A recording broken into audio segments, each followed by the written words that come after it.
प्रेम के रोग। हमरो लागल पिया प्रेम के रोग।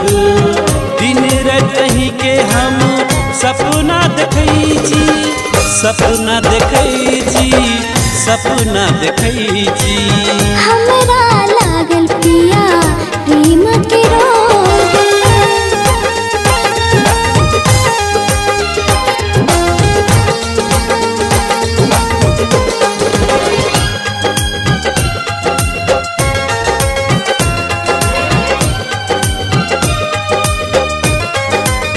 दिल की धड़कन में चला दिल ये जादू, आहा से दूर भागे के ना के भागू। ओ दिल के धड़कन में चला दिल ये जादू, आहा से दूर भागे के ना का भागू।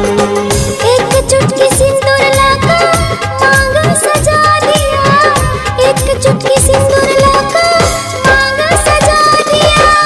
अपन जीवन साथी हमरा बना लिया। हमरो लागल प्रिया प्रेम के रोग।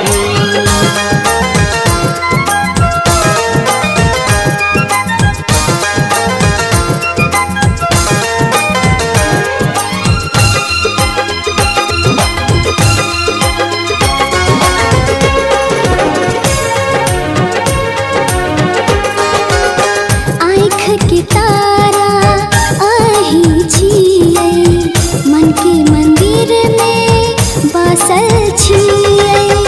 आँख के तारा आही छियै, मन के मंदिर में बसल छियै।